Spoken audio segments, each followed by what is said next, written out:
సత్యసాయి జిల్లా రాప్తాడు నియోజకవర్గం రామగిరి మండలం నసనకోట గ్రామ సమీపంలోనే ఉన్న తిరుమల దేవర దేవస్థానం కళ్యాణ మండపంలో శుక్రవారం ఉదయం 11:30 నుంచి మధ్యాహ్నం 3 గంటల వరకు రాప్తాడు నియోజకవర్గం తెలుగుదేశం పార్టీ స్థానిక కమిటీ నియామకాలు మరియు రాబోయే ఎన్నికల గురించి నేడు నియోజకవర్గ పరిశీలకుడైన ఆదోని కృష్ణమ్మ, మస్తాన్ యాదవ్, మంగళ ఆదినారాయణ సమక్షంలో తిరుమల తిరుపతి దేవస్థానం కళ్యాణ మండపంలో రాప్తాడు నియోజకవర్గానికి సంబంధించిన టీడీపీ నాయకుల సమావేశం నిర్వహించడం జరిగింది. ఈ సమావేశానికి ముఖ్య అతిథులతో పాటు రాప్తాడు ఎమ్మెల్యే పరిటాల సునీత హాజరు కావడం జరిగింది.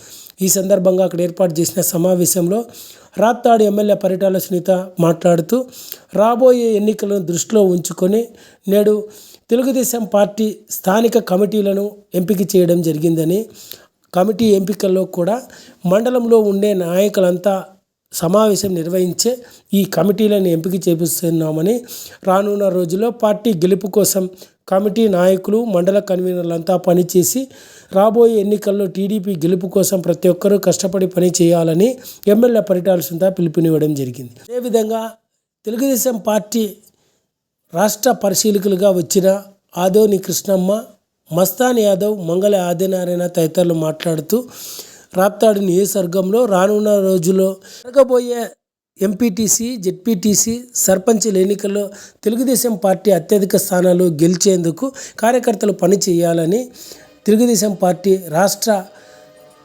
నాయకులు మరియు రాప్తాడు నియోజకవర్గం పరిశీలకులైన ఆదోని కృష్ణమ్మ, మస్తాన్ యాదవ్, ఆదినారాయణ తదితరులు పేర్కొన్నారు. ఎవరు కష్టపడినారు, ఎవరు కష్టపడలేదు, ఎవరు పోటీలు పోదించిపోయినారు, ఎవరు సునీతమ్మకు వస్తే శాలం కప్పి బొక్కయించిన విషయాలు వారికి క్షుణ్ణంగా తెలుసు కాబట్టి మండలం లీడర్లు కూర్చోబెట్టే ఎవరికి ఏ తీయాలని కూడా వాళ్ళ ద్వారే నా నియోజకవర్గంలో కూడా పనులు చేశానని చాలా గర్వంగా కూడా నేను ఈరోజు మనం చెప్పుకోబోతున్నాం. ఇదే కాకుండా చాలా వరకు తల్లికి వందనం మొన్ననే రిలీజ్ అయింది. తల్లికి వందనం వచ్చింది కానీ తీసుకున్నా ఊరికే ఉన్నాం. ఆ విధంగా కాకుండా ప్రతి ఒక్కరూ మనం కూడా బయటికి వెళ్ళి కూడా అది చెప్పాల.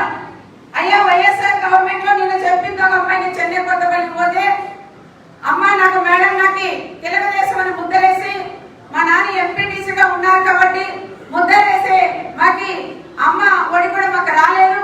ఇప్పుడు మన ప్రభుత్వం వచ్చిన తర్వాత మా ఇంట్లో మా అన్నకి నాకు ఇద్దరికి కూడా ఈరోజు తల్లికి వందనం వచ్చిందని చాలా గొప్పగా కూడా ఈరోజు చెప్తున్నారు. మన నాయకుడు లోకేష్ బాబు గారు పార్టీలకు అతీతంగా ప్రతి ఒక్కరికి తల్లికి వందనం ఇచ్చిన ఘనత మన లోకేష్ బాబు గారు.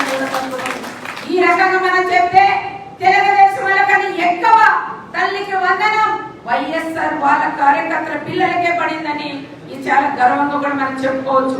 ఎవరైనా సరే ప్రతి ఒక్కరు కూడా అదే మాట కూడా చెప్తున్నారు. మన పార్టీ చూడలేదు, ప్రతి ఒక్క ఆడబిడ్డ మన బిడ్డగా భావించి ప్రతి పిల్లోడు ఎవరైతే చదువుకునే స్టూడెంట్ ఉన్నారో వాళ్ళందరినీ కూడా మనం భావించే అందరికీ కూడా మనం తల్లికి వందనం వేసిన గొప్ప మనసుండే నాయకుడు మన చంద్రన్న, మన లోకేష్ అన్న, అదేవిధంగా పవన్ కళ్యాణ్ గారిని ప్రత్యేకంగా మీకు అందరికీ కూడా నేను తెలియజేస్తున్నాం. ఈ రకంగా అన్నదాత సుఖీవా ఇందాక బోధలే గారు చదివారు. పొద్దున్నేసే 5:30కే చూస్తే మన బండమిద్దపల్లి శ్రీనివాస్ పెట్టారు, కటింగ్ చేసి మన గ్రూపుల్లో కూడా పెట్టారు. అలాంటి మన గ్రూపుల్లో పెట్టారు కానీ ఒకరికొకరికి మీకు ఏదైనా తేడాలుంటే అలాంటివి గ్రూపుల్లో పెట్టొద్దండి అని మరొకసారి మీకు అందరికీ కూడా నేను తెలియజేస్తున్నాను. ఈరోజు అది పెట్టారు కాబట్టి రైతులకు దాదాపు భూసర్వే జరిగింది. ల్యాండ్ జరిగినప్పుడు చాలా మందికి అర్హంగా ఉండేవాళ్ళు వాళ్ళకి అనర్హతలుగా గుర్తించారు. 5 ఎకరాలు భూమి ఉన్నా వాళ్ళు 15 ఎకరాలు 25 ఎకరాలు చూపించారు. అది వైఎస్ఆర్ ప్రభుత్వంలో సర్వే